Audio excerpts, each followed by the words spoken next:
Outra coisa para a gente pensar também em relação a esse ambiente alfabetizador são cartazes, né? Então, assim, começamos lá fevereiro, aí, por exemplo, carnaval. Então, chega lá carnaval e aí a professora já vai trabalhar alguma coisa de música e tal e já faz o cartaz do carnaval e deixa o cartaz lá fixado e tal.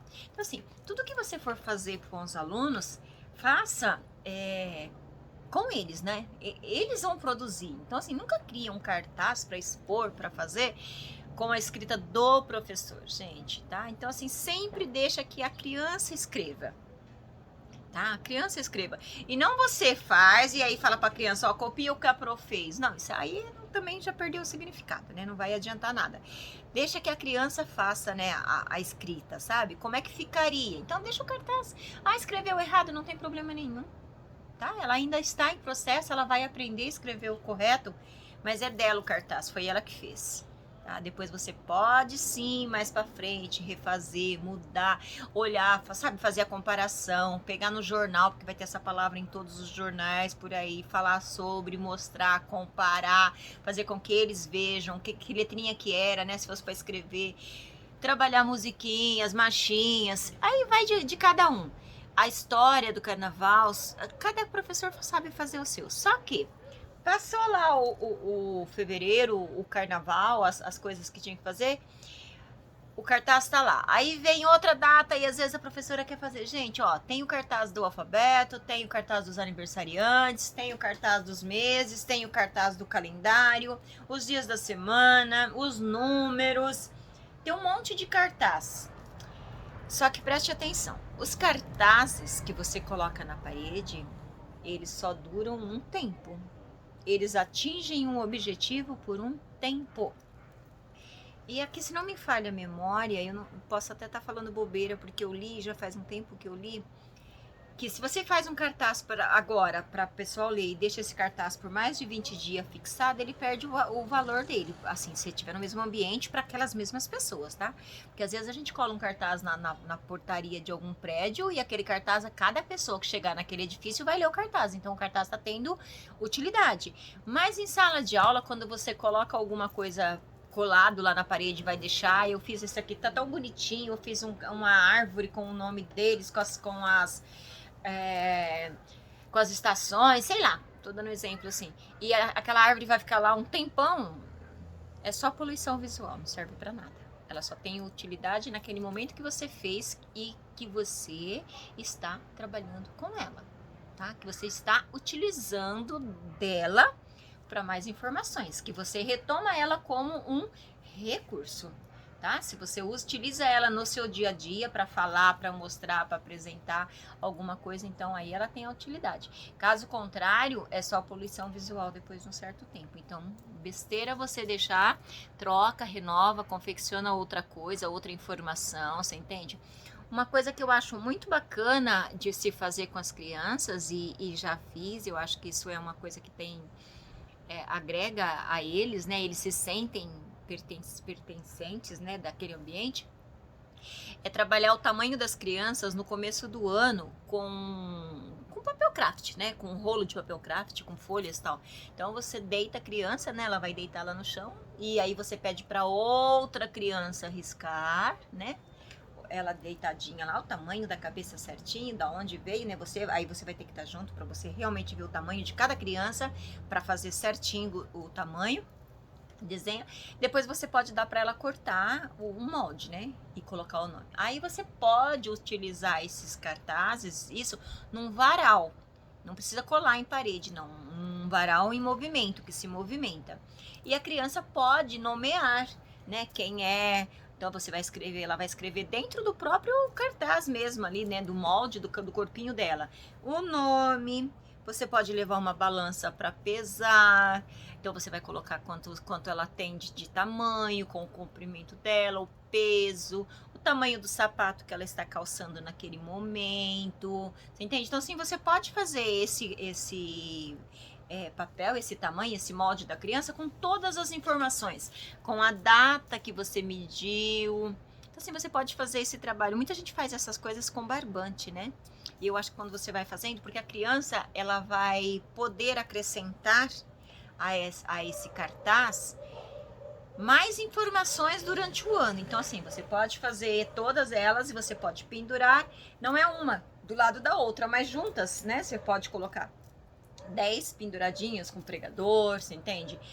Você pode colocar alguma coisa mais pesadinha na cabeça para que seja mais durinho e perfurar e colocar no varal. Você pode fazer enroladinho e deixar guardado, e uma vez por mês você retoma, você tira e você trabalha com eles. E no final do ano a criança leva ela para a escola. Aí vem a diferença, porque você vai poder comparar quando ela entrou na escola qual era o tamanho. Agora você pode fazer um outro para medir, ou você pode colocar as novas medidas no cartaz antigo. Então é que você coloca a data do final do ano que ela saiu, a última pesagem, a última medida, e deixa para as crianças entregarem para os pais. Tá? Então isso é coisa bacana das crianças guardarem, registrarem para levar com eles para si. Então é um jeito. Só que todas essas coisas, gente, são feitas antes, tá? Assim, é conversada com os professores antes, é uma fala. Tem muitas dicas, né, gente? São muitas coisas. E se vocês não anotarem, se vocês não irem registrando, às vezes a gente esquece de fazer uma coisa bem bacana e que ela vai dar certo de você fazer somente naquele momento. Depois que passar, você vai falar, poxa, eu não fiz e eu perdi, né, a data, agora não dá, já passou. Então, assim, anota, registra aquelas coisas que você se prepara, né? Se organiza para fevereiro. Bom, acho que os pais adoram essas coisas, né? Eles adoram ter tudo isso guardado, registrado, principalmente quando é dos primeiros anos, né? Eu acho que assim, 2020 eu acho que vai deixar marcas também, porque infelizmente, né, nós tivemos alguns momentos que a gente sempre faz, sempre registra, que esse ano a gente não conseguiu fazer para os nossos pequeninos, né?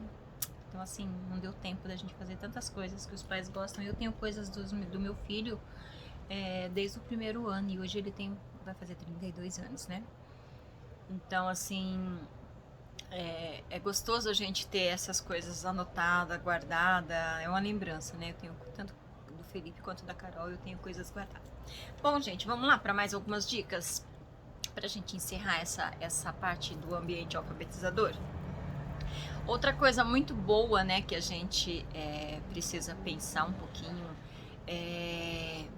em relação às famílias também, tá? Então, assim, a gente tem o hábito de preparar as coisas quando vêm os pais. Então, assim, vamos pensar assim, o que você vai fazer agora, pensando na primeira reunião de pais que vai ser depois, tá? Então, assim, você chama os pais para reunião, geralmente a gente chama os pais para reunião para falar às vezes de nota, de comportamento, de tudo, né? Então, assim, o pai às vezes não dá tempo de ir na reunião, ele fica chateado porque ele não foi, você fica chateada porque ele não foi, às vezes o horário de trabalho não deu certo, e aí fica aquele vazio, a criança se sente desmotivada, né? Desvalorizada. Então, são algumas coisas que a gente tem que pensar. Como é que você organiza uma reunião de pais, né? Como é que você vai fazer a reunião de pais? O que você pensou em relação aos pais? Como é que eles iriam fazer, né? O que eles fazem para a reunião? A gente viu esse ano que a reunião de pais virtual é uma coisa que poderia dar certo para o ano que vem também, né? Uma coisa que poderia acontecer em alguns momentos para quem não pôde ir presencialmente, tá bom? E para conversar com esses pais também. Então, assim, eu acho que uma coisa bacana é o pai ser acolhido para saber, não do filho, para saber como o filho será alfabetizado. Quais são as etapas, qual é o seu jeito de trabalhar e o porquê. Porque às vezes você manda alguma atividade para casa e o pai fala assim, mas para que ele vai fazendo isso? Para que serve? Por que tem que ser? Então, assim, você trabalhar, você explicar como é o seu trabalho e quais são as fases que a criança passa, você entende? Na primeira reunião de pais, em vez de falar de aluno, você falar de você, do trabalho e de tudo que vai acontecer durante o ano, e que a participação deles é fundamental nesse início, né? Durante o ano todo, mas para que eles possam estar junto motivando as crianças, realmente é fundamental. Então, são coisas que a gente precisa estar preocupada, né? Estar pensando nisso. Como que a gente vai fazer essa reunião de pais? Então, assim, prepare a sua reunião, né?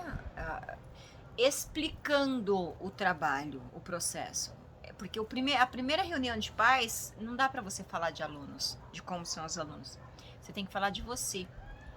A sua apresentação como professor, aquilo que você domina, o porquê, você entende? Como eles vão aprender, o que você espera, quais são as etapas, como é que você faz o seu trabalho, como é que você espera, né? Quanto tempo você espera alcançar, quando a criança falta demais, o quanto ela perde nesta sequência de trabalho que você está fazendo. Que um trabalho ele casa com o outro, um completa o outro nessa sequência para que o aluno atinja o objetivo lá na frente. Então, assim, todas essas coisas os pais precisam saber. Que não dá para a criança ir um dia, falta uma semana, vai só na outra e quer que o aluno esteja tão bem quanto o outro. Ah, mas por que meu filho ainda não sabe? Por que ele ainda não conseguiu e o outro já sabe? Então, assim, são coisas que a gente tem que explicar explicar o seu trabalho e as fases, isso faz parte da sua primeira reunião de pais. Então, o professor ele tem que estar preparado e assim, muito bem preparado e dominando essa parte da educação, para você poder falar com propriedade sobre o seu trabalho. Porque senão o pai faz uma pergunta para você e às vezes você não sabe responder. Então, assim, não tenha medo de falar do seu trabalho, mas saiba realmente como é o seu trabalho. Como é que você faz? Quais são as coisas que você deve explicar para os pais? Não é dar aula para ele ser professor, não. É explicar o porquê você está trabalhando tal coisa e depende de uma sequência de dias e a criança não pode faltar. E se faltar, precisará do pai ajudar em casa para que a criança não fique atrasada ou perdida em relação aos outros, tá? Então, assim, você vai ter que retomar, você vai ter que explicar. Então, já avisa a importância da assiduidade da criança, né? Dela estar presente na sala de aula. Que a criança que falta muito, vocês já sabem o que acontece, né? E isso é uma coisa que os pais têm que saber desse processo, porque para eles é apenas uma falta. Não faltou, pronto, acabou, tá? Não foi pronto. Faltou, tudo bem, simples. Então, assim, são coisas que a gente tem que repensar, rever, para que seja uma realmente, de fato, uma reunião de qualidade, né? Que valida a sua aula, a sua formação e o seu trabalho, para que eles saibam que os filhos deles estão em boas mãos. Então, esse é um trabalho que a coordenação também tem que fazer antecipadamente, todo esse olhar antes dessa reunião com os professores, fazendo esse levantamento, explicando por que essas hipóteses, e o professor na hora saber realmente explicar, realmente falar do seu trabalho e da qualidade do seu trabalho, tá? Então, assim, se valoriza, seja responsável pelo que você faz, porque você faz aquilo que você sabe fazer. Então, valorize o seu trabalho e se coloque para os pais à disposição para qualquer dúvida, para qualquer pergunta, para que eles possam ter acesso ao professor.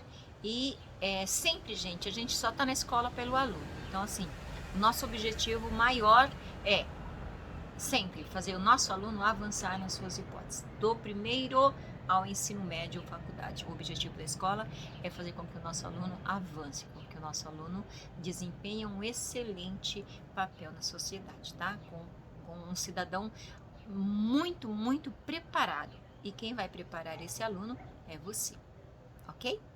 Então, até!